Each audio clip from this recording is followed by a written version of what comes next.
రవికుమార్ కస్తూరి arts, Ravikumar జీవన వేదం. నేను బీచ్లో మాటలు విన్నాను. ఇద్దరు అమ్మాయిలు మాటలు.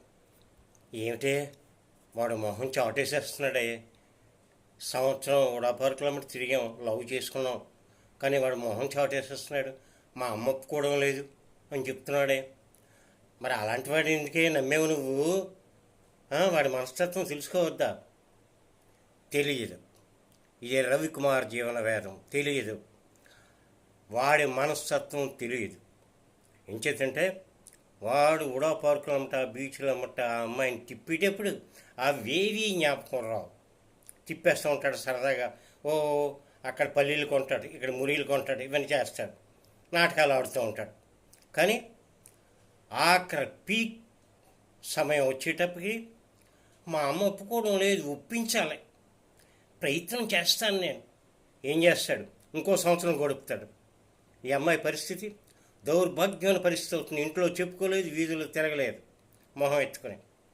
వాడిని ఏదో నమ్మింది, వాడు ఏదో పెళ్లి చేసుకుంటాడు కదా.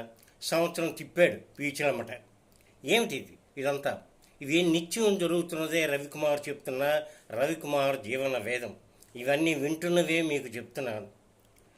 ఆ పిల్ల ఊరికి సతమతం అయిపోతుంది. అది కాదు మధు, నువ్వు ఎలాగైనా సరే ఇది ఒప్పించు. చాలా కష్టం. ఎంచేతంటే మా అమ్మ అస్సలు ఒప్పుకో, తెలిసిందా? మరి అలాంటప్పుడు నువ్వు ఎందుకు చేసి నువ్వు వచ్చావు? ఎందుకు నన్ను బీచ్లకు తీసుకెళ్ళావు? ఒకసారి ఆలోచించాలి కదా నువ్వు. అమ్మాయి ఫైర్ అయిపోయింది వాడి మీద. కానీ వాడేంటి దులిపేసుకుంటాడు. వాడు ఎన్ని తిట్టినా, మొహం మీద ఉమ్మినా దులిపేసుకుంటాడు. ఏం చేద్దంటే సిమ్ము మార్చేస్తాడు. ఉడా పార్కు ఇంకో అమ్మాయి తోలుతుంటాడు. దానికి పాపం వీడు కొత్త. మనస్తత్వాలు తెలుసుకోవడం చాలా కష్టం, మనసును తెలుసుకోవడం చాలా కష్టం, బిహేవియర్ ప్రవర్తనను తెలుసుకోవడం చాలా కష్టం. ఈ రోజుల్లో ఎంతో తెలిసిన వాడైతేనే కానీ మనం చెప్పలేం. అలాంటిది ఈ తాత్కాలికమైన ప్రేమల్లో పడి అమ్మాయిలు సతమతం అయిపోతున్నారు. ఇది రవికుమార్ జీవన వేదం. దీన్ని ఎవరో ఒకరు మార్చాలి. చెప్పలేం. వాళ్ళ ఇంట్లో చెప్పలేరు, వీధిలో చెప్పలేరు, ఫ్రెండ్స్కి చెప్పలేరు, పెద్దలకి చెప్పలేరు.